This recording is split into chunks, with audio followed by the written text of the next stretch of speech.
Marin had not expected to spend her wedding night barefoot in the snow. Yet here she was, standing at the edge of the northern forest, with frost climbing her ankles and her bridal gown dragging through the drifts behind her like a funeral shroud. The silk had turned translucent, where the wet soaked through, clinging to her legs, and her fingers had gone numb 20 minutes ago, but she kept walking because going back was not an option. Going back meant returning to the bridal chamber where she had waited for 6 hours. 6 hours on the edge of that enormous bed, with its ridiculous canopy and its mountain of furs, her hands folded in her lap, her heart hammering, her stomach sick with nerves. She had prepared herself for awkwardness. She had prepared herself for a stranger's hands and a stranger's weight, and the quiet terror of giving herself to a man she had met only once. She had braided her hair the way the handmaiden showed her. She had rubbed rose oil into her skin until it gleamed. She had sat on the edge of that bed and waited, and waited, and waited. King Caldervos had not come. Not after 1 hour, not after 3. Not after the candles burned down to pools of wax and the fire shrank to embers and the quiet pressed against her eardrums until she wanted to scream. No message, no servant sent with an explanation, no apology. Just the vast, humiliating emptiness of a room that was supposed to hold 2 people and held only 1. The tears had come around the 4th hour, hot and furious. By the 5th, the fury had burned itself out and left something worse. A calm, flat certainty that sat in her chest like a weight. He was never coming. He had never intended to come. She was a treaty obligation, a name on a document, a body delivered across the border to seal a peace accord that had nothing to do with her. And now, the peace was sealed, and she had served her purpose, and the king had gone back to whatever kings did when they were finished, pretending. So Marin had pulled on her boots, wrapped her arms around herself, and walked out the door. She had passed 2 guards in the corridor, who stared at her with open confusion but said nothing, because, what did you say to the new queen wandering the halls in her wedding dress at midnight? She had crossed the great courtyard, her boots crunching on frozen stone, and pushed through the postern gate into the forest beyond. She did not have a plan. She did not have a destination. She had nothing except the dress on her back and the growing, gnawing ache inside her that whispered she had made the worst mistake of her life by volunteering for this. The trees closed around her. The moonlight cut through the canopy in pale, fractured beams that made the snow glow faintly blue. Her breath came in short, white bursts. The cold was a living thing now, pressing against her skin, sinking into her bones, and a distant, rational part of her mind noted that she would not survive the night out here. She kept walking. Then she heard it. A sound that stopped her dead. Low and guttural and wrong, rising from somewhere deep in the tree line to her left. Not a growl exactly. Something raw, something that vibrated in her ribcage and made her teeth ache. Marin turned slowly. 2 eyes burned in the dark between the pines. Not wolf eyes, not entirely. They were too bright, too large, glowing with a sickly amber light that pulsed like a heartbeat. The creature behind them was massive. She could see the bulk of it shifting between the trunks, could hear the crunch of snow under paws wider than her outstretched hand. It stepped into the moonlight, and Marin stopped breathing. The wolf was enormous. 3 times the size of any shifter she had ever seen. Its body twisted with unnatural muscle, its coat matted and scarred, but it was the way it moved that terrified her. Jerking, staggering, like something was fighting inside its own skin. Its jaws hung open, and a sound poured from its throat that was not a snarl, but a scream. A long, shredded, agonized scream that sounded almost human. It was in pain. Whatever this creature was, it was suffering. Every instinct in her body screamed at her to run. Her legs locked, her blood roared. The beast swung its broad head toward her, and those pulsing eyes fixed on her face, and she could see the madness in them.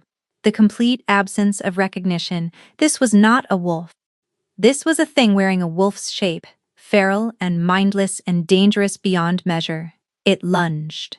Marin threw her hands up, not to fight, because what could she possibly do against something that size, but in pure reflex, the way a person shields their face before impact. The beast skidded to a halt, 2 inches from her palms. Its breath was furnace hot against her frozen fingers. She could smell blood and pine, and something acrid, something chemical, like scorched metal.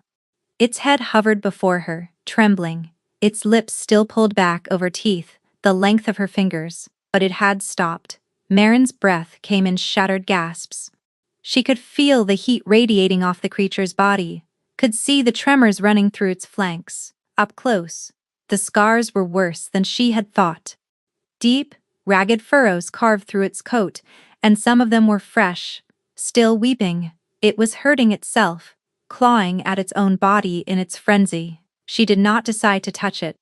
Her hand moved on its own, trembling violently, and pressed flat against the bridge of its muzzle. The beast flinched. A full-body shudder rolled through it, and the pulsing amber in its eyes flickered, then dimmed. The snarl died in its throat. The terrible tension in its body released all at once like a wire snapping, and the creature's legs buckled. It sank to the ground at her feet, its head coming to rest against her hip, and its eyes closed. Quiet rushed in to fill the space where the screaming had been. Marin stood in the snow with her hand on the beast's head, shaking so hard her vision swam, and listened to its breathing deepen into something slow and steady and impossibly peaceful. She did not move. She did not dare. At some point, the cold and the terror, and the sheer overwhelming strangeness of it all, became too much. Her vision darkened at the edges. She felt her knees buckle, felt herself slide down against the creature's warm flank, felt the snow soak through her dress.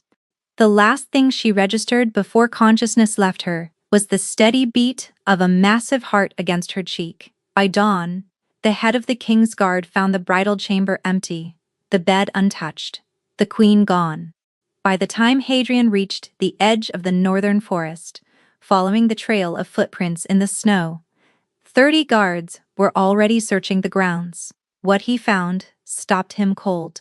The new queen lay curled in the snow, unconscious, her wedding dress stiff with frost and her lips faintly blue, and beside her, in human form, and breathing with the deep, untroubled rhythm of true sleep, lay King Calder Voss. Hadrian stared for a long, measured moment. Then he removed his cloak, draped it over the king, and turned to the nearest guard. "Bring the girl to me when she wakes," he said, "and not a word of this to anyone." Marin woke to the smell of wood smoke and unfamiliar linen. The ceiling above her was stone, arched, and old, and for several disoriented seconds, she could not remember where she was or how she had gotten here. Then the memories arrived, not gently, and her stomach dropped. The empty bridal chamber. The forest. The beast. She sat up too quickly, and regretted it immediately. Her head swam, her muscles ached, and her skin felt raw, like she had been scrubbed with sand. She was in a small room she did not recognize, not the bridal chamber, not the infirmary. A narrow bed, a single window, with heavy curtains, drawn shut, a fire crackling in the hearth. Someone had changed her out of the ruined wedding dress, and into a plain wool nightgown. The door opened and a woman stepped inside. She was perhaps 50, sharp-eyed and angular, with silver-streaked hair pulled back in a severe knot, and the kind of face that suggested she had never suffered a fool in her life, and did not intend to start now. "Good. You are awake," the woman said. "I am Orla, head healer of the royal household. You have been unconscious for 9 hours. Your core temperature, when they brought you in, was low enough to kill most people. You are extremely lucky, or extremely stubborn. I suspect both." Marin opened her mouth. "Do not speak yet," Orla continued, moving to the bedside table and pouring something from a clay pitcher. "Drink this first. It is willow bark and ginger. It will taste foul." It did. Marin drank it anyway, her hands trembling around the cup, and tried to organize the chaos in her head into something she could manage. The beast, that monstrous wolf in the forest. Its eyes, its scream, the way it had collapsed at her touch. And then, the part she could not stop replaying. the guards finding her in the snow beside the king. Beside the king. The wolf, Marin said. The wolf in the forest, was that? Orla's expression did not change. Not exactly. But something behind her eyes shifted, a tightening, a careful closing of a door. You will have questions, Orla said. Some of them I can answer. But there is someone who wishes to speak with you. First. A knock sounded at the door, sharp and precise. Orla opened it to reveal a tall man with a soldier's bearing and a face that looked like it had been carved from granite. His hair was dark, cropped close, and his eyes moved over Marin, with the detached efficiency of someone cataloging a potential threat. Miss Marin, he said, I am Hadrian, the king's beta and head of his personal guard. Are you well enough to walk? It was not really a question. Marin pushed herself out of bed on legs that felt like wet rope, and followed him into the corridor. The castle was larger than she had realized. The corridors were wide and cold, lined with stone and iron sconces that threw long flickering shadows. Servants moved past them in clusters, and every single one of them looked at Marin and then looked away too quickly. Or they suspected. The new queen, found half frozen in the snow on her wedding night. The whispers would already be spreading like water through cracks. Hadrian walked 2 paces ahead of her, his strides long and measured. He did not make small talk. He did not explain where they were going. He simply walked, and Marin followed, and with every step her anxiety wound tighter. Was the king angry? He must be angry. His new bride had walked out of the palace on their wedding night and been found unconscious in the forest beside him, while he was exposed and vulnerable. If the court learned that the king had been found that way, unguarded and in shifted form, the political damage alone, Marin's stomach twisted. Hadrian stopped before a heavy oak door at the end of a long corridor and pushed it open without knocking. The room beyond was a study. Maps covered the walls. Reports and correspondence lay stacked in careful piles across a massive desk. A fire burned in a hearth, but the room was still cold, the kind of cold that seeped up from the stone floor and settled in the joints. And behind the desk sat King Calder Voss. He did not look up when they entered. His head was bent over a document, a pen in his hand, his jaw tight. He looked worse than he had at the wedding, if that was possible. The hollows beneath his eyes were deep enough to cast shadows, and his skin had a grayish cast that made him look 10 years older than he was. The sheer physical size of him was still staggering, even seated. Broad shoulders, powerful arms, hands large enough to wrap entirely around her wrist, but the size seemed less imposing now, and more like a frame, holding together something that was coming apart from the inside. He was dying, Marin thought, and the realization hit her with a clarity that felt almost violent. Whatever was happening to him, whatever that creature in the forest was, it was killing him. Sit down, Hadrian said, gesturing to a chair along the wall. Marin sat, her hands pressed together in her lap. The king kept reading. The fire crackled. The quiet stretched thin enough to snap. 5 minutes passed. Then 10. The king turned pages, made notes, consulted a map pinned to the wall beside his desk. He gave no indication that he knew she was there, no acknowledgement, no glance in her direction. Marin studied the floor and tried to keep her breathing even, and wondered if this was some kind of punishment. Then she noticed his pen had stopped moving. It was subtle. His hand rested on the page, but the pen was still. His eyes were open, but unfocused, staring at the document without seeing it. His head dipped forward, just slightly, and he caught himself and straightened. Marin's breathing quickened. Another minute, his eyes grew heavy. His shoulders, rigid since she had entered, loosened by a fraction. His breathing slowed, deepened, and the pen slipped from his fingers and rolled across the desk. King Calder's head came to rest on his folded arms, and he was asleep. Marin stared at him. Then she looked at Hadrian. The beta stood motionless by the door, his gaze fixed on the king. He did not seem surprised. He seemed like a man watching a hypothesis confirm itself. "Do not move," Hadrian murmured. "Do not speak. Do not leave this room." Marin did not move. She sat in the hard chair and watched the king sleep at his desk, and felt the strangeness of it press against her like a weight she could not name. He had not slept in their bridal chamber, he had not slept at the wedding feast, but here, in a cold study, with nothing but her silent presence in the room, he had dropped into unconsciousness within 15 minutes, just like the forest. An hour passed. Then too. Hadrian did not sit, did not shift his weight, did not take his eyes off the king. Marin's back ached and her legs went numb, and she pressed her fingernails into her palms to keep from fidgeting. Finally, Hadrian turned to her and nodded toward the door. She stood on unsteady legs and slipped out of the room. Hadrian followed, pulling the door shut behind him with excruciating care. In the corridor, Marin turned to face him. What is happening to him? The beta's expression was unreadable. The king woke less than 2 minutes after you left the forest this morning, he said, ignoring her question. He has been awake ever since, 14 hours without rest. The implications settled over her like cold water. He only sleeps when I am near him, Marin said. Hadrian studied her for a long moment. His face gave nothing away, but she could feel the weight of his assessment, the careful calculation happening behind those steel-gray eyes. You will return to this room tonight, he said. Same arrangement. You sit. He works. You tell no one. And if he asks why I am here, Marin asked. He already knows, Hadrian replied. He is the one who requested it. Marin's heart lurched. One more thing, Hadrian added, already turning to leave. The king does not wish to discuss what you saw in the forest. I suggest you do not raise the subject. He was gone before she could respond. The arrangement began that night, and it was, without question, the strangest experience of Marin's life. She arrived at the king's study after the evening meal, escorted by a guard who deposited her at the door and left without a word. The room looked the same as before. Maps, reports, the fire burning low, and Calder behind his desk, writing, his posture rigid, his expression a mask of controlled exhaustion. He did not look up when she entered, he did not greet her.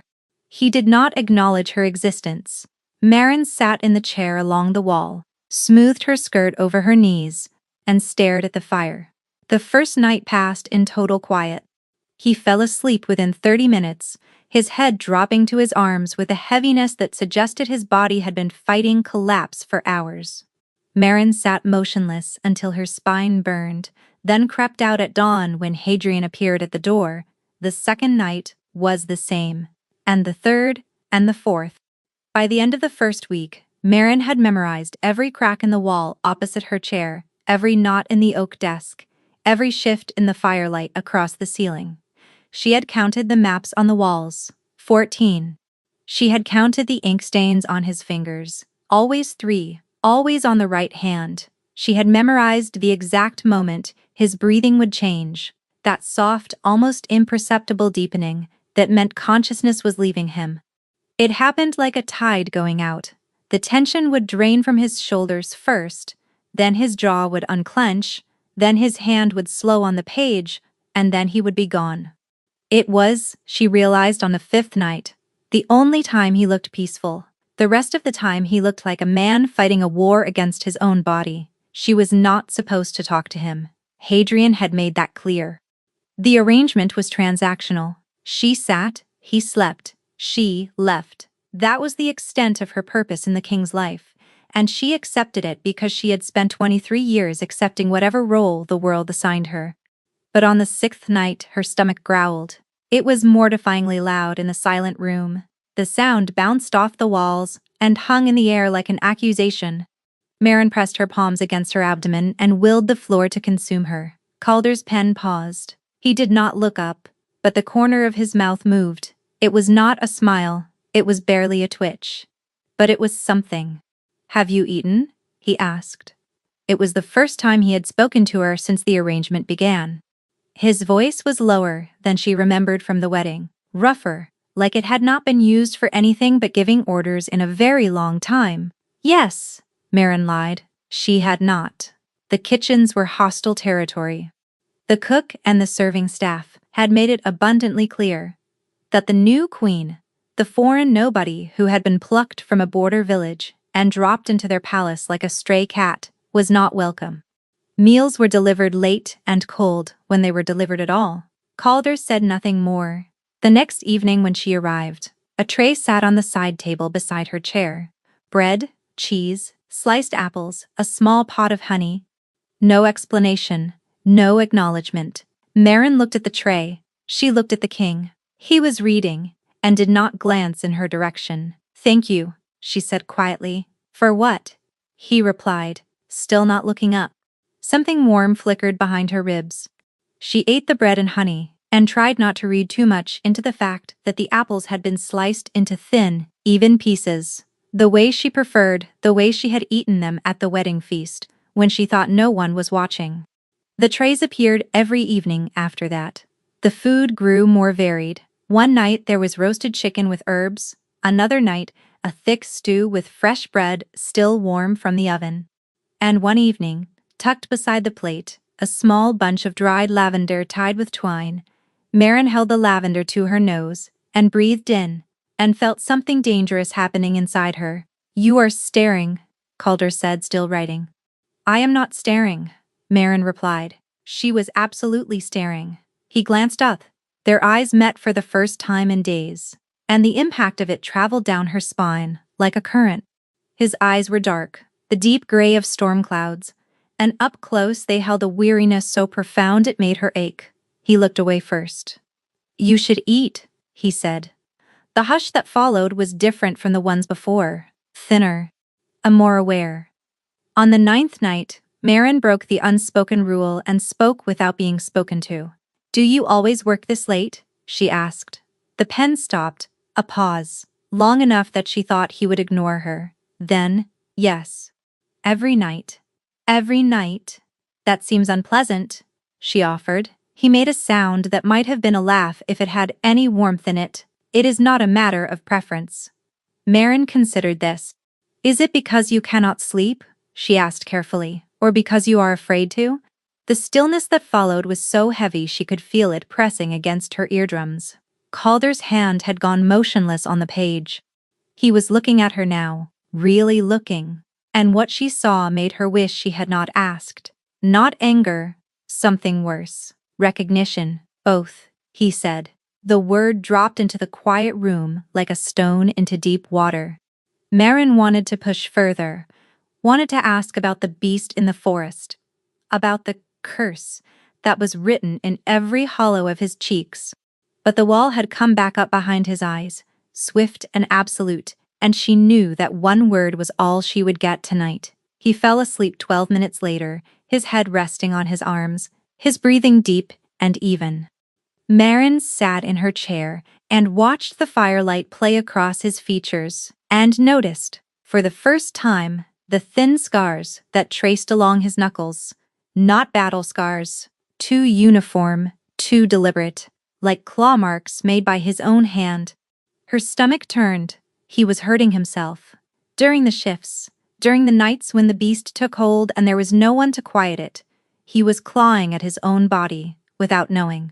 Marin pressed her hand over her mouth and blinked hard against the sting in her eyes. She barely knew this man.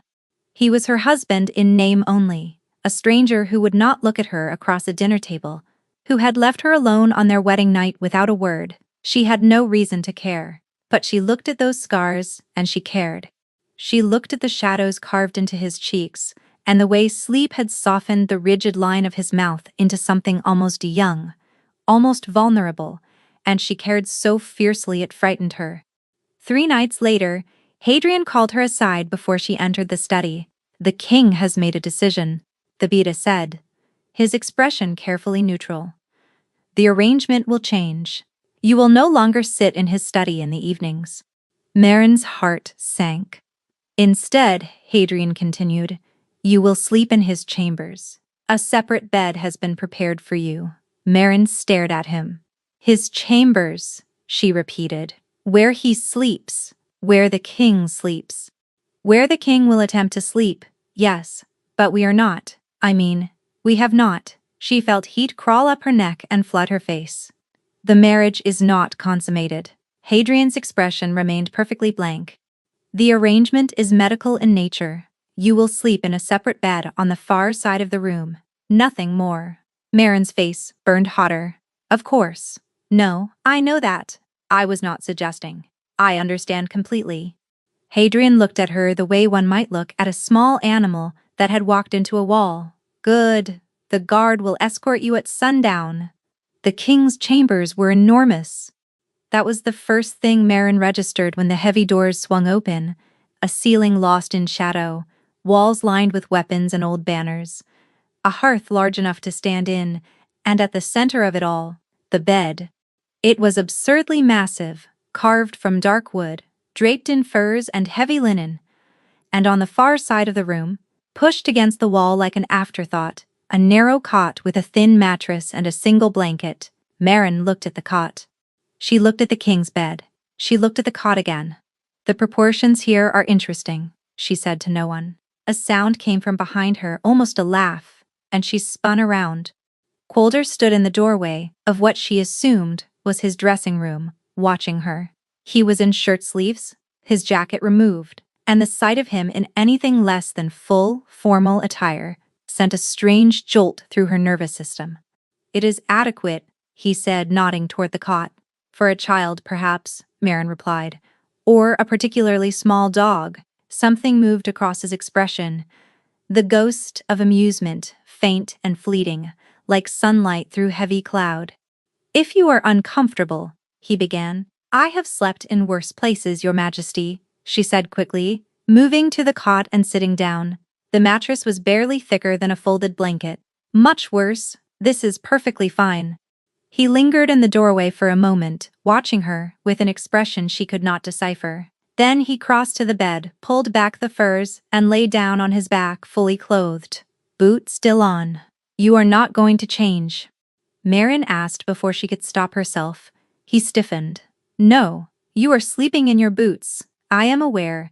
That cannot possibly be comfortable." "It is not a matter of comfort," he said, and something in his voice made her stop pushing. Marin lay down on the cot, pulled the thin blanket to her chin, and stared at the ceiling. She could hear him breathing. Deep, controlled, deliberate, the sound of a man forcing his body to relax through sheer willpower. The fire crackled. Shadows shifted across the walls. Minutes passed. Marin counted them, tracking the rhythm of his breathing, waiting for the change. It came faster than it had in the study. His breath deepened within 10 minutes. His body released its iron tension. She heard the soft sound of his head turning on the pillow, settling. He was asleep. And then, at the edges of her awareness, she felt something else. A tremor. Not physical, not something she could see or hear, but something she could feel in the marrow of her bones. A vibration that pulsed beneath his skin like a second heartbeat. Dark and hungry and waiting. The curse. She could feel the curse. It was pressing against him even in sleep, testing the edges, looking for a way in, and her presence somehow was holding it back, like a wall, like a door held shut against a storm. Marin lay in the dark and listened to the king breathe and felt the thing inside him, pushing, pushing, pushing, and wondered how long the door could hold. Weeks passed, and the rhythm of their arrangement settled into something almost ordinary. Almost. Every evening Marin arrived at the king's chambers after supper, set up her things on the narrow cot, and went about the quiet business of preparing for sleep. Every morning she woke before him, dressed in the dim gray light, and returned to the small room Orla had assigned her near the infirmary before the palace stirred. During the days, she did not see him. Their lives ran on parallel tracks that never crossed. He held court, met with commanders, reviewed border reports, and carried the weight of a kingdom on shoulders that grew thinner by the week. She worked in the infirmary alongside Orla, grinding herbs, mixing tinctures, treating the minor ailments of castle staff who looked at her sideways and called her the border girl when they thought she could not hear. She learned to ignore it. She had been ignoring things her entire life. One more slight added to the pile barely registered anymore, but the nights were something else entirely. In the beginning, she had been terrified of the hush between them. It felt accusatory, like the quiet itself was reminding her that she did not belong in this room, in this man's presence, in this life. But slowly, imperceptibly, that hush changed shape. It became familiar, comfortable, even. The way shared quiet can become its own language between two people who spend enough time breathing the same air. She noticed things about him that no one else would ever see. The way he always read the last report of the evening twice, as if his mind could not trust itself to absorb information properly through the fog of exhaustion. The way he rubbed the back of his neck when his thoughts grew heavy. The way his handwriting deteriorated across the page as sleep crept closer, the letters growing wider and less controlled, until the final word before he dropped was always illegible. She noticed, too, the things he tried to hide. The tremor in his hands that came and went, the way he would sometimes pause mid-sentence, his pen hovering, his eyes going distant and dark, like something inside him had pulled his attention inward. Those moments frightened her more than anything, because in those moments he did not look like a king. He looked like a man being pulled under by something no one else could see.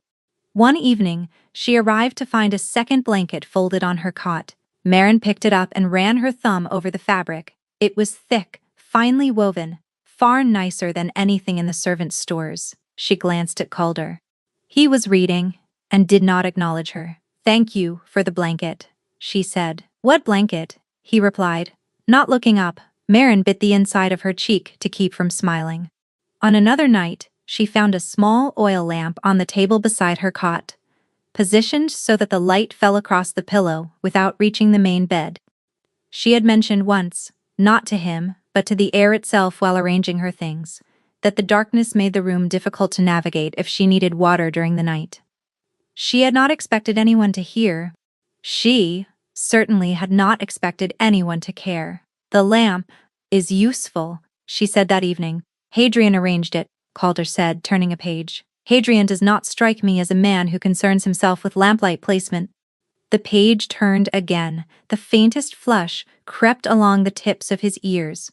Something warm and terrifying unfurled inside Maren's ribs. A week later, a jar of salve appeared on her bedside table with a note in handwriting she did not recognize. "For the cold, nothing else." She unscrewed the lid, and the smell hit her, beeswax and wintergreen, and something faintly herbal. The kind of warming balm meant for aching joints and frozen fingers.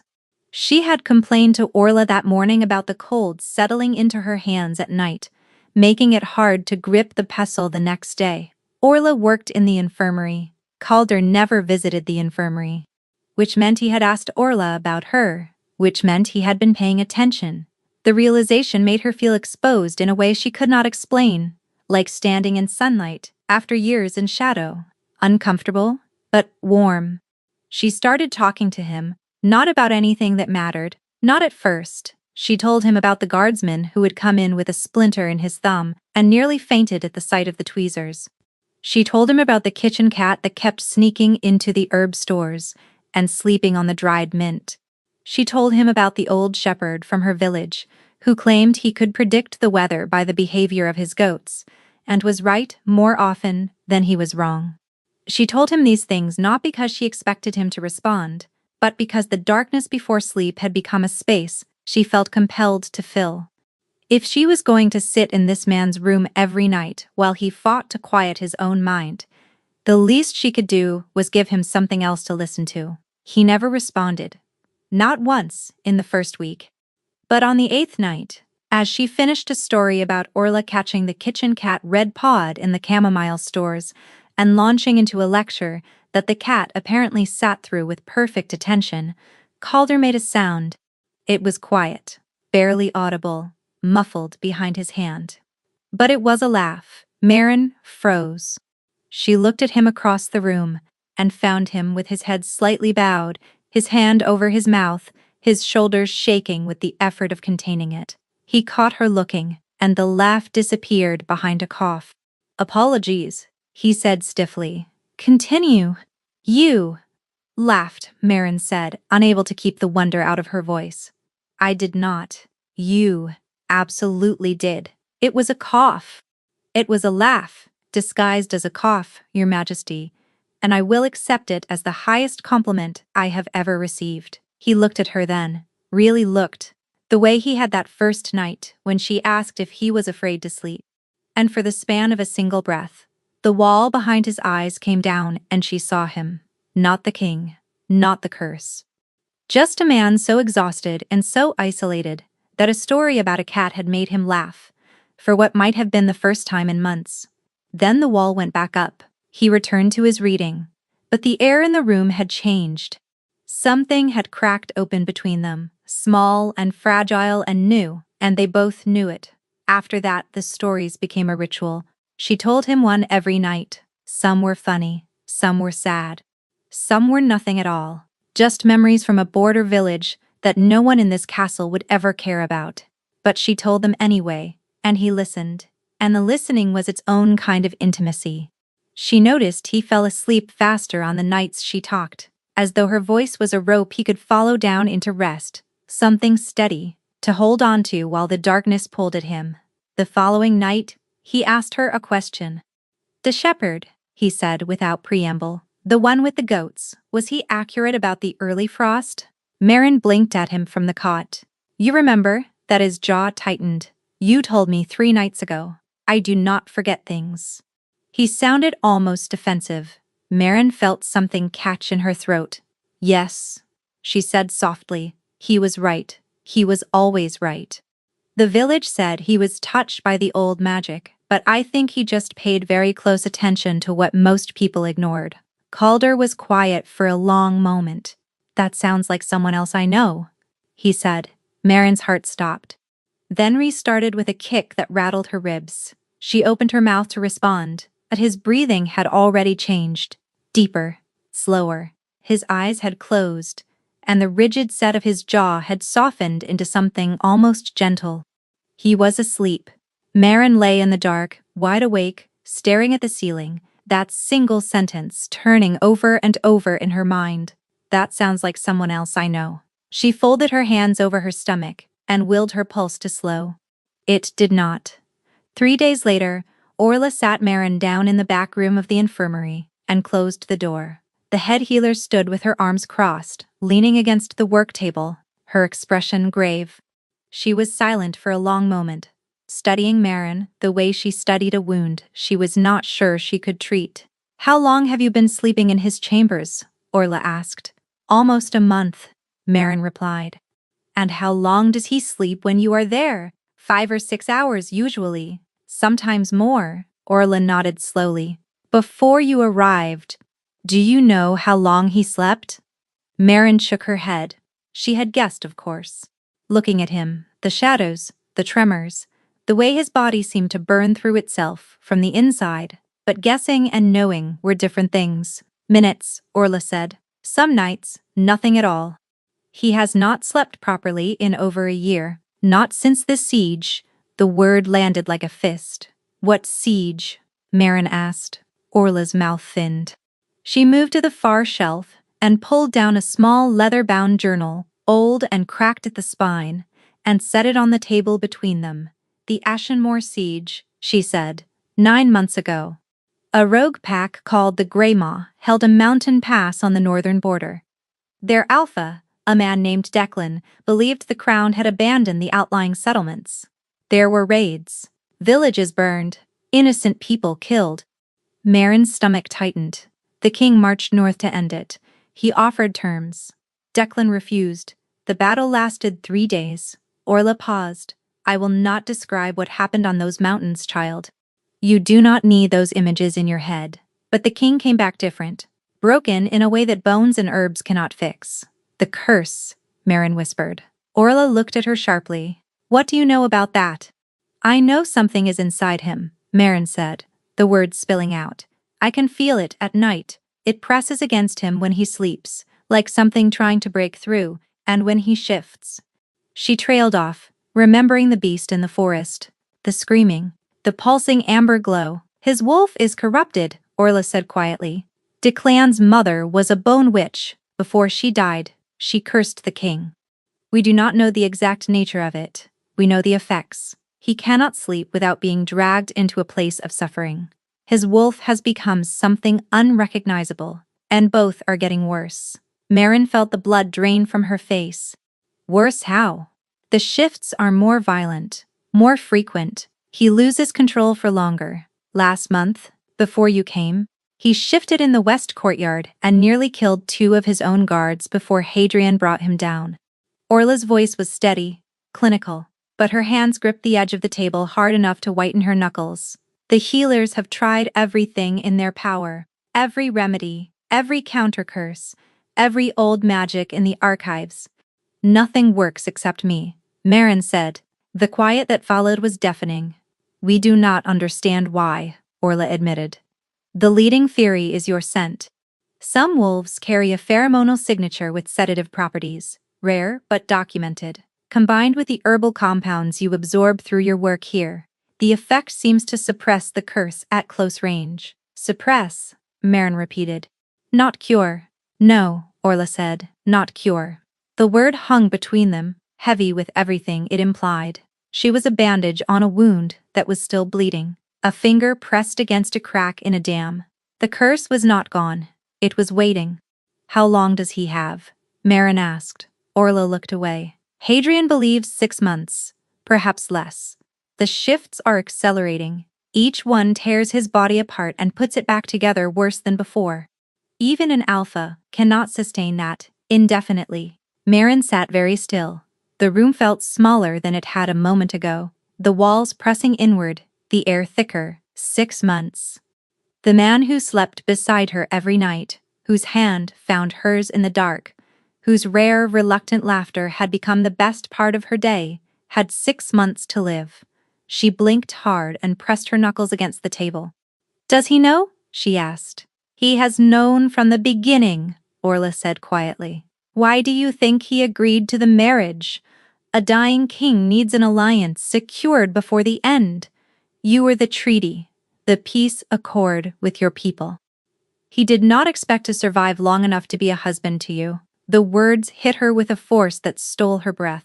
Every humiliation of that wedding night, the empty chamber, the absence, the cold dismissal, rearranged itself in her mind like shattered glass, reforming into a window she could finally see through. He had not abandoned her out of cruelty. He had abandoned her because he believed he was already dead. And suddenly, every small gesture, the blanket, the lamp, the salve, the sliced apples, took on a weight that made her throat close. A dying man, rationing out tiny kindnesses he did not believe he had the right to give. Marin stood from the table, her legs unsteady. I need air, she managed. Orla caught her arm gently. There is something else. The data we have gathered suggests that physical proximity increases the suppressive effect. The closer you are, the deeper he sleeps, the longer the curse stays dormant. Marin understood the implication before Orla finished the sentence.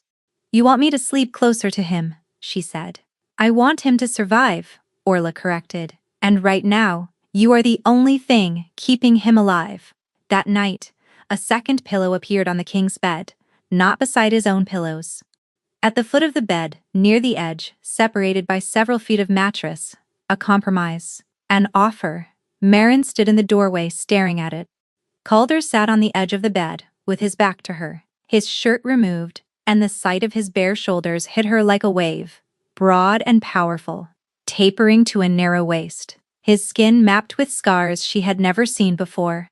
Not just the self-inflicted marks on his knuckles. These were deeper, longer. Ragged trenches that carved across his shoulder blades and down his spine, in patterns that looked like something had tried to claw its way out of him from the inside. Her breath caught. He heard it.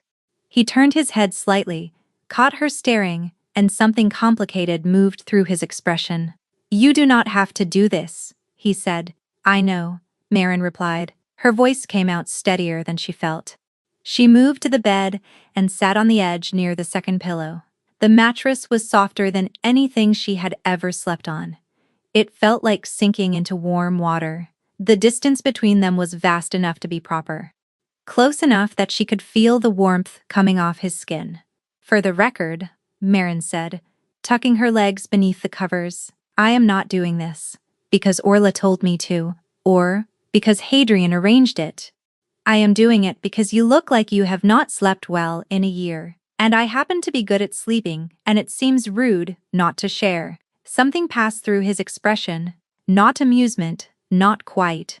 Something warmer and more startled than that, like he had forgotten what it felt like to be spoken to as a person, rather than a title. "Good night, Marin," he said, and it was the first time he had used her name. Her heart fractured. "Good night, Your Majesty." He lay back. She lay back. The distance between them hummed with something neither of them named. He fell asleep in 7 minutes. Marin counted every one. And in the dark, she felt the curse pressing against the edges of his mind, patient and relentless, and she pressed back with nothing but her presence and her stubbornness, and the ferocious, terrifying tenderness that was growing inside her like a vine she could not cut. She did not sleep for a very long time. When she finally drifted off, her hand had somehow crossed the space between them and come to rest against the back of his. She did not remember reaching for him. But she woke in the middle of the night to find his fingers wrapped around hers, tight and desperate, holding on like she was the only solid thing left in the world. It happened on a Tuesday. Marin had been sleeping in his bed for 2 weeks. The arrangement had settled into its own rhythm, separate pillows, careful distance, his hand finding hers somewhere in the dark of each night, like a compass finding north. They did not speak about the hand-holding. They did not speak about the way she sometimes woke, with his arm draped across the space between them, his fingertips resting against her hip like they had wandered there, of their own accord. They did not speak about any of it, but on Tuesday everything broke apart. Marin woke to the sound of screaming, not a human scream, something deeper and more primal, a sound that vibrated through the walls and shook dust from the ceiling. She jolted upright, her heart slamming, and found the bed beside her empty. The sheets were shredded, long claw marks raked through the linen and into the mattress beneath. Dark stains spotted the fabric, still fresh. Marin threw herself out of bed and ran for the door. The corridor was chaos.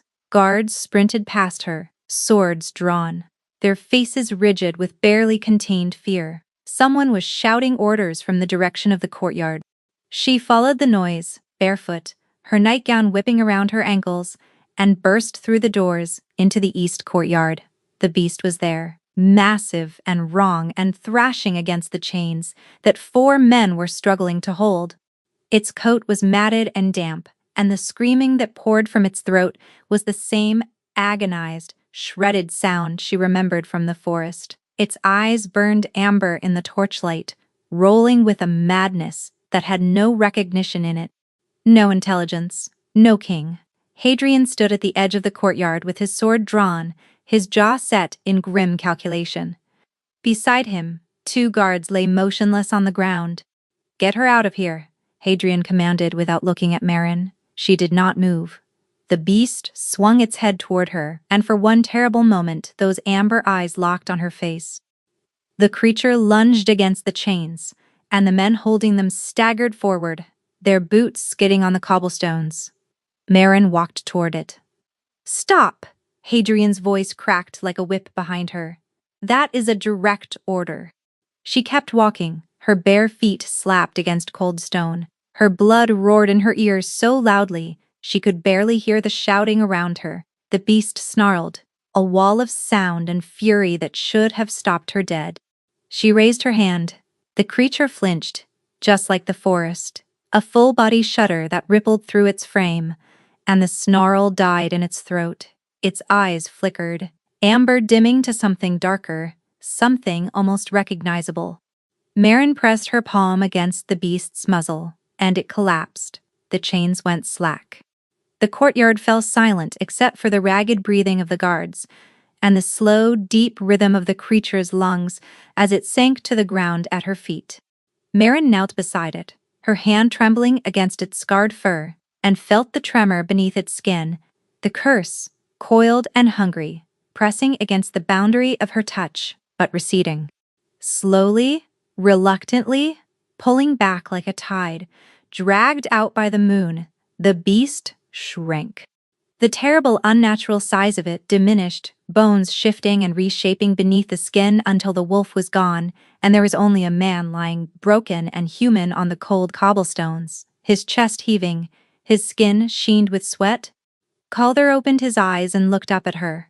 The horror on his face was absolute, not at what he had done, at the fact that she was there, that she had seen him, that she was kneeling on the cold stone with her hand on his cheek, and no fear in her eyes. "Why did you not run?" he whispered. Marin opened her mouth to answer and then felt it, something shifting at the base of her skull. A pull, deep and disorienting, like the world was tilting sideways. Calder's eyes widened. "No," he said, and there was such terror in that single word that it stopped her breath. The courtyard dissolved. Marin blinked, and she was somewhere else, somewhere cold. The air tasted of ash and sorrow, and the stillness was so complete it felt like being buried alive. Gray fog pressed in from every direction, thick and deliberate, and the ground beneath her feet was soft in a way that made her skin crawl. Not earth, something else, something wrong. She did not know what to call this place. It felt like a wound given form, a prison built from grief. She turned, and he was there, standing 10 feet away, staring into the fog with the same defeated stillness she had seen in the forest. But this time she could feel what he felt. The curse had dragged her through, and whatever connection held between them had opened like a door. His pain hit her like a wall of water, guilt so massive it had its own gravity. Grief so dense it had compressed into something physical, something that pressed against his lungs and made every breath a labor. Figures moved in the fog, soldiers, civilians, children. Marin's knees buckled. "You should not be here," Calder said, his voice flat and distant. The figures drifted closer, their mouths moved, whispering, accusing, a chorus of the dead demanding an audience with the man who had survived. A boy stepped forward, perhaps 12 years old, with dark hair and wide eyes and a wound across his chest that would never close. Calder made a sound that was barely human. "Please," Marin gasped, reaching for him. "We need to leave. We need to wake up. You need to leave," he said. "I belong here." The words were so quiet and so certain that they pierced her like a blade. Then the fog rushed in and the cursed place swallowed her whole. Marin woke, gasping on the courtyard stones. Hadrian was kneeling beside her, his face tight with controlled panic. Calder lay unconscious on the ground nearby, a cloak thrown over him, his chest rising and falling with the deep rhythm of drugged sleep. "How long?" Marin managed, her voice raw. "Seconds," Hadrian said. You both collapsed at the same time. Seconds. It had felt like an eternity. "Get me away from him," Marin whispered. "He is going to be furious when he wakes up." She was right. The summons came the next morning, not through Hadrian. Through a guard, cold-faced and formal. The king wished to see her immediately. Calder's study was suffocating when she entered. He stood behind his desk, dressed and rigid, and the look on his face made her insides turn to ice. "You entered the place where the curse takes me," he said without preamble. "I did not choose to enter it," Marin replied, keeping her voice steady through force of will. "The curse pulled me in, which is exactly why this arrangement is ending." His voice was flat and controlled and utterly without warmth. "You will return to the room near the infirmary. You will no longer come to my chambers." Marin stared at him. "If I stop sleeping near you, the curse will. That is my concern, not yours. You will die," she said, and her voice cracked on the last word. Something moved behind his eyes, pain, deep and raw. But his jaw set harder, and his hands pressed flat against the desk, and he looked at her with the deliberate coldness of a man building a wall, as fast as he could. "You are relieved of this duty," he said, effective immediately. "That is an order from your king." The word duty landed like a slap. 6 weeks of sitting in his room, of filling his silences with stories, of holding his hand in the dark, of watching him sleep and feeling his pain and pressing back against the curse with everything she had. Duty. "Your Majesty, please listen to me," Marin began. "Leave," he said. "But if you would. Just." "I said leave." The roar in his voice shook the windows. Marin flinched. Her eyes burned with tears she refused to shed in front of him. She turned and walked out of the room, and did not look back. In the corridor, she leaned against the wall and pressed her hands over her mouth and broke. The days that followed were the worst of her life. She returned to her small room near the infirmary and tried to resume her old routine and found that nothing fit anymore. The room was too quiet, the bed was too cold.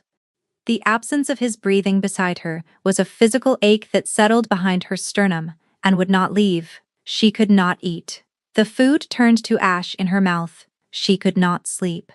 Every time she closed her eyes, she felt the cursed place pressing at the edges of her consciousness, no longer held back by the proximity of his body, leaking through in fragments of gray fog and distant screaming.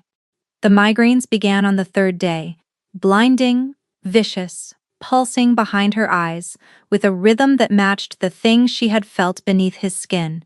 The curse was reaching for her now, too. Not to trap her, but to remind her of what she had left behind. By the fifth day, she could barely stand. The room spun when she moved too quickly. Her hands shook when she tried to grind herbs. Orla watched her with increasing alarm but said nothing, which was somehow worse than a lecture.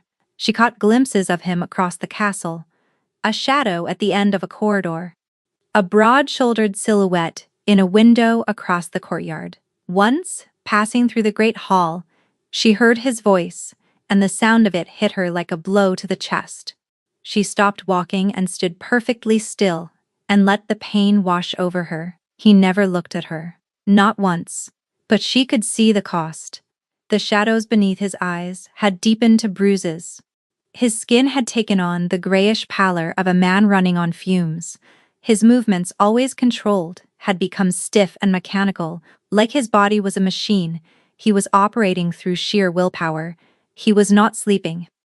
The curse was consuming him. On the seventh night, Marin woke to the sound of howling, distant, agonized, tearing across the frozen grounds from somewhere deep in the forest. She sat up in the dark, her heart hammering, and felt the curse pulse against her, like a second heartbeat. He had shifted again, alone, without her. She pressed her palms against her ears and squeezed her eyes shut, and tried to breathe through the terror that was flooding her veins. "I have to go back to him," she whispered into the dark. But he had ordered her to stay away. He had stripped the warmth from his voice and the recognition from his eyes, and made himself a stranger. He had done it to protect her. She knew that. She understood it. But understanding did not stop the ache. The howling went on for hours. By dawn, it had stopped. But the absence of sound it left behind was worse. Marin lasted 9 days before her body made the decision for her. She was in the infirmary, grinding feverfew at the workbench. Her hands trembling so badly, the pestle kept slipping. The room tilted gently to the left, then corrected, then tilted again. She gripped the edge of the table and willed the world to hold still. It did not. Orla had been watching her from across the room, with the careful, measured attention of a healer assessing a patient who would not admit they were a patient. "Sit down, child," Orla said. "I am fine," Marin replied. And then the floor rushed up to meet her. She did not remember hitting the ground. She did not remember the sound Orla made, sharp and commanding, calling for the guards. She did not remember anything until the world returned in fragments. Stone, ceiling, firelight. Voices overlapping in tense, urgent tones, and a hand gripping hers so tightly it hurt. Marin's eyes focused slowly. She was in the infirmary, on one of the narrow cots, and Calder was beside her. He looked destroyed, not angry, not kingly, not controlled. Destroyed. His skin was ashen, his eyes red-rimmed and wild, and his free hand hovered over her like he wanted to touch her everywhere at once, but was afraid she would shatter. "You collapsed," he said, and his voice was so raw it barely sounded like him. "Your heart stopped for 11 seconds. Marin blinked at him. "That seems dramatic."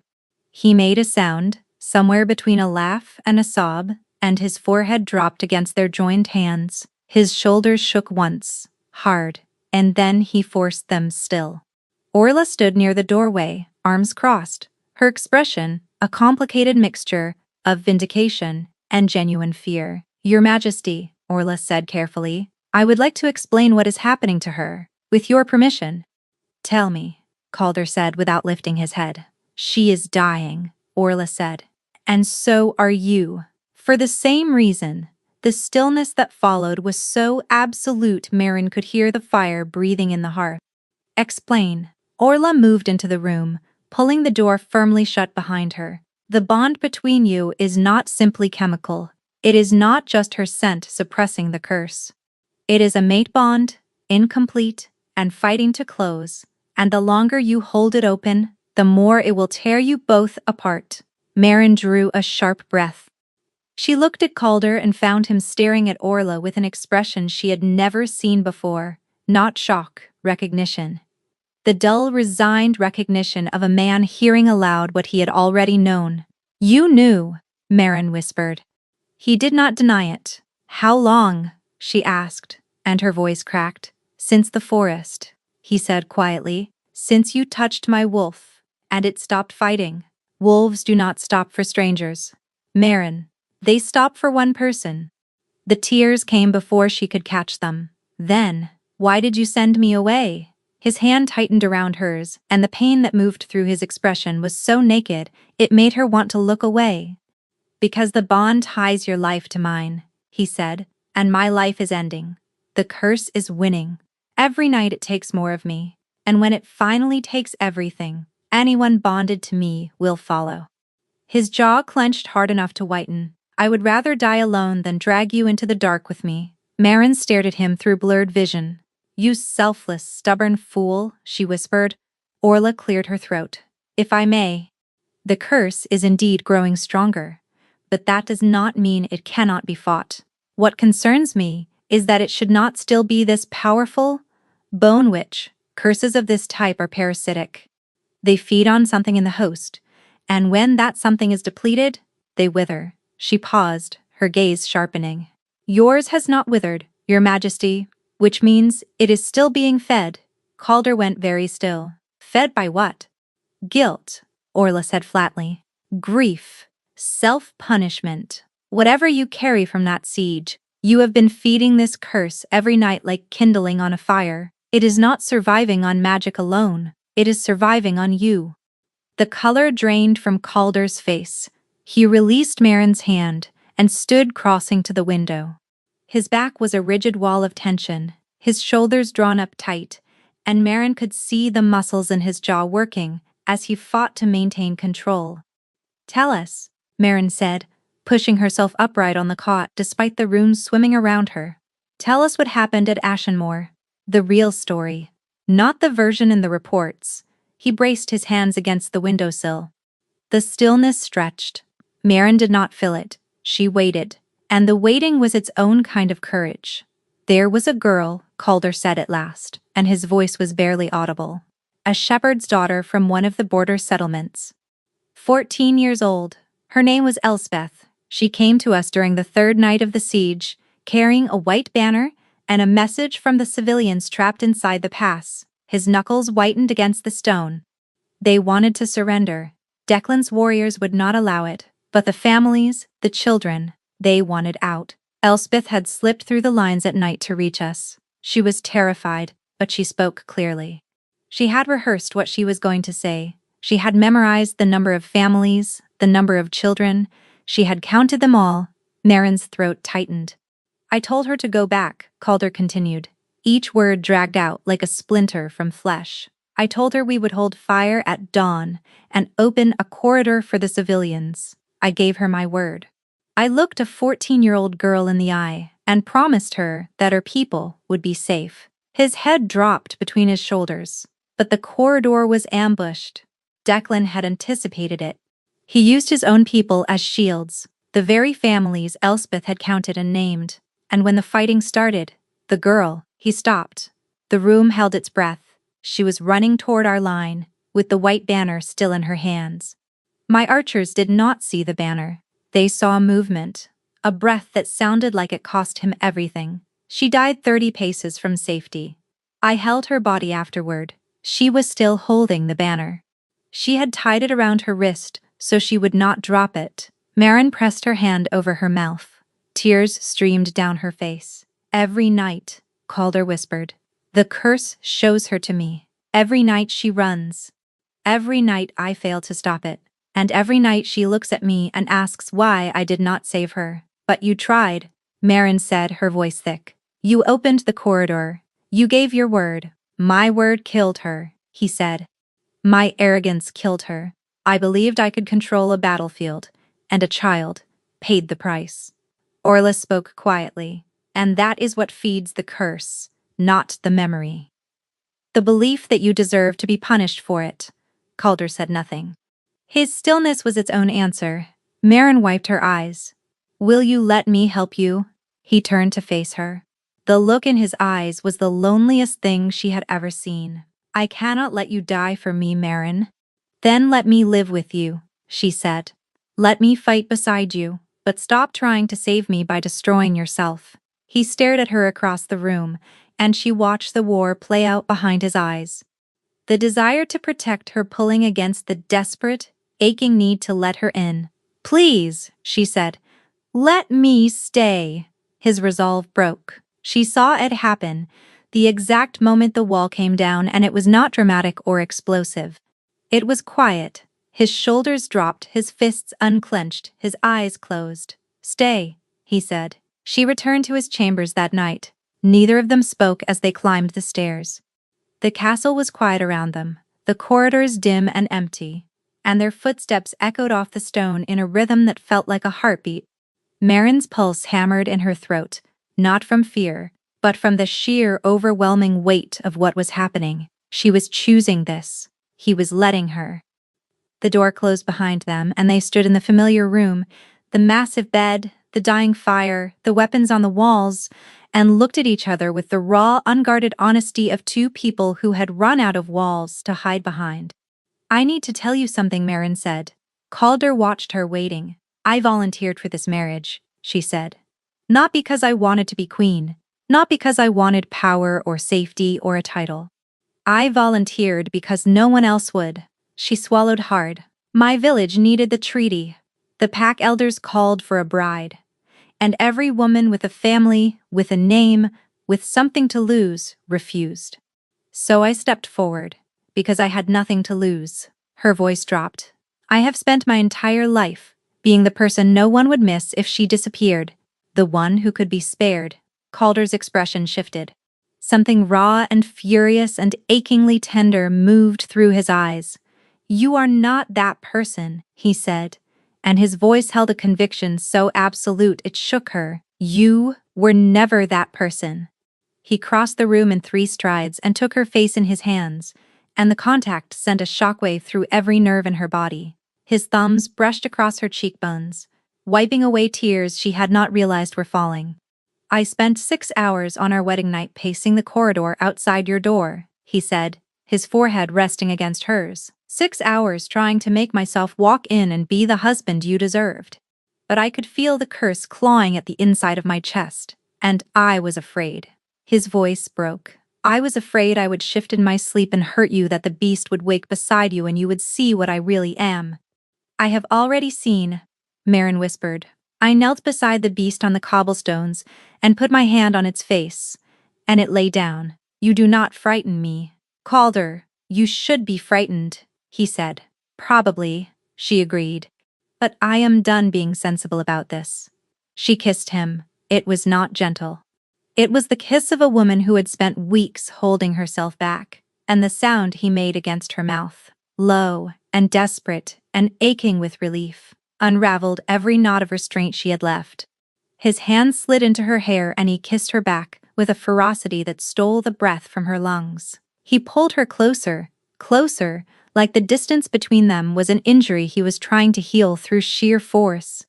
If we do this, he said, against her lips, his breathing ragged, the bond will complete. There is no going back. I know. If the curse takes me, it will take you too. Then we fight it together, Marin said. And if we lose, at least we lose together. He looked at her with eyes full of 1,000 things he had never allowed himself to feel, and then the last wall fell. What followed was overwhelming in the best possible way. Tender and fierce and raw and reverent, two people who had been starving for each other finally allowed to be close. Every touch was a confession, every breath was a promise. When the mate bond snapped into place, it was not sudden. It was inevitable, a warmth that bloomed in her and spread through every vein, golden and humming and alive, connecting her to him in a way that went beyond skin and bone. She felt his heart beating in time with hers, felt his breath sinking to her rhythm, felt the raw, staggering force of his love pouring through the bond like sunlight through a shattered window. She pressed her forehead against his shoulder at the same moment. He pressed his lips to her throat, and the bond sealed with a resonance that vibrated through the walls and made the fire in the hearth flare white. They lay tangled together afterward, his arms wrapped around her, her head on his chest, their breathing slowly returning to earth. "Sleep," Marin murmured against his skin. "I am here." He surrendered to it like a man who had finally been given permission to stop fighting. His breathing deepened, his body went heavy and warm against hers, and within minutes he was asleep. Marin closed her eyes and let the bond hum between them, and followed him under. The hollow was waiting. He had called it that once. She remembered. The hollow. And now, standing in the gray fog, with the bond blazing between them, she understood why. It was a place where everything had been carved out. Hope, warmth, forgiveness, all hollowed away, leaving only the raw architecture of guilt. It was different this time. She could feel everything through the bond, every layer of his grief, his guilt, his self-loathing, laid bare before her like pages of a book she could finally read. The dead surrounded them. Soldiers, civilians, wolves in human form, all watching with empty eyes. And at the center, as she knew she would be, stood Elspeth. The girl was small and young and heartbreaking. She held the white banner in her hands, tied around her wrist, the way Calder had described, and the wound in her chest wept silently. Calder dropped to his knees. Marin felt his agony through the bond, so consuming she nearly buckled beneath it. But she steadied herself and knelt beside him and took his hand. "Look at them," she said softly. He did. The dead watched him with empty eyes, and their mouths moved with the words the curse put there. His words. His guilt-given voice and shape and teeth. "They are not saying this," Marin said. "The curse takes what you believe about yourself and makes you hear it from their mouths. But these are your words, Calder. Your punishment. And you have to decide if you are going to keep feeding it." His hand trembled in hers. "I was supposed to protect them," he said. "You were supposed to try," Marin replied. "And you did. You offered peace. You opened the corridor. You held Elspeth when she fell. You carried every single one of their names home with you, and you have not put them down for a single day." Her voice thickened with tears. "I know what it feels like to believe you are not enough. I have believed it my entire life. That if I had been different, better, more worthy, someone would have chosen me. But the truth is that I was enough. I was always enough. And the people who could not see it were wrong, not me." She turned to face him, gripping both of his hands now. "You were enough, Calder. You fought for your people and you failed in the way that every human being fails when the world is bigger and crueler than any one person can hold. That is not a debt, it is a wound, and wounds are meant to heal." She looked at Elspeth's ghost and spoke directly to her. "He remembers you. He will always remember you, but you have to let him go now, and he has to let you rest." The fog trembled. Calder made a sound, a deep, wrenching sob that came from somewhere so far inside him. Marin was not sure it had ever been touched before. His head dropped against their joined hands and his shoulders shook. "I am sorry," he said to the girl. "I am sorry I was not fast enough." Elspeth looked at him. The accusation in her eyes softened. She lowered the banner, slowly, and the stain on her chest began to fade. One by one, the dead turned away. They dissolved into the fog, like smoke into open sky, their voices fading to whispers, then to nothing at all. Elspeth was the last. She looked at Calder, then at Marin, and something that might have been gratitude moved across her features. She closed her eyes and was gone. The fog lifted. The hollow collapsed inward, folding into itself like a dream dissolving at the edges, and the gray was replaced by warmth, by the golden hum of the bond, by the steady, certain rhythm of two hearts beating together. Marin caught him as he fell against her, and she held him while the grief poured out. And she did not let go. "I have you," she whispered. "I have you." They woke together in the warm dark of his chambers, foreheads touching, fingers intertwined. Calder's eyes were wet but clear, clearer than she had ever seen them. He smiled, small and fragile and real. "Thank you," he said.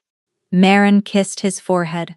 "You are welcome, Your Majesty," he laughed, quiet and broken and beautiful. They fell back to sleep together, and for the first time in over a year, nothing followed him into the dark. The curse did not vanish overnight. Calder still woke in the dark sometimes, his breathing sharp, his hands reaching for ghosts that were no longer there. The guilt did not evaporate simply because he had chosen to release it. That was not how grief worked. It came in waves, and some nights the waves were taller than others. But Marin was always there. She held him when the nightmares came, and listened when the memories demanded to be spoken aloud, and said nothing when quiet was what he needed. She learned the geography of his grief, the way she had once learned herbs, with patience and attention, and the understanding that healing was not a destination, but a direction. The shifts grew less violent, then less frequent. Then, gradually, they stopped altogether. His wolf returned to him slowly, not the monstrous, corrupted thing that had screamed in the forest, but something calmer, something that lay beside Marin in the snow behind the castle and let her scratch behind its ears while it rumbled with the contentment she could feel through the bond, like warm water. The first time she saw his wolf in its true form, uncorrupted and whole, she had wept. It was beautiful. He was beautiful. The court adjusted, slowly, grudgingly. A border village, nobody as the Alpha King's mate, was not what anyone had envisioned, and the whispers followed Marin through every corridor and every hall. She heard them call her the stray, the charity bride, the girl who got lucky. She let them talk. She had spent her life being underestimated, and she had long since stopped needing the approval of people who did not know her name. But Calder stood beside her, at every public function, his hand on the small of her back, his expression daring anyone to speak their objections aloud. No one did, and slowly, the whispers changed. The court watched the king sleep through the night for the first time in over a year. They watched the color return to his skin. They watched the tremors leave his hands. And gradually, grudgingly, they began to understand what she had done for him, what they had done for each other. Orla predictably took full credit. "I told you, physical proximity was the key," she said, with the satisfied expression of a woman who had been right about everything from the beginning. Hadrian said nothing, but Marin caught him smiling once, a small, private thing when he thought no one was watching. She decided not to mention it. Some gestures were better left unacknowledged. On their second wedding night, the one that counted, the one they chose, Marin stood in front of the court in a dress that was not borrowed and spoke vows that she meant. Calder's hand was steady in hers. His voice did not waver. Months later, Marin woke to pale morning light filtering through the curtains. Calder was still asleep beside her, his breathing deep and even. One arm was draped across her waist, holding her close, his hand resting against the gentle swell of her stomach, where new life was growing. No nightmares, no fog. No hollow waiting to drag him under. Marin watched him for a moment, warmth flooding through her until it ached. Then she settled back against his shoulder, closed her eyes, and they slept.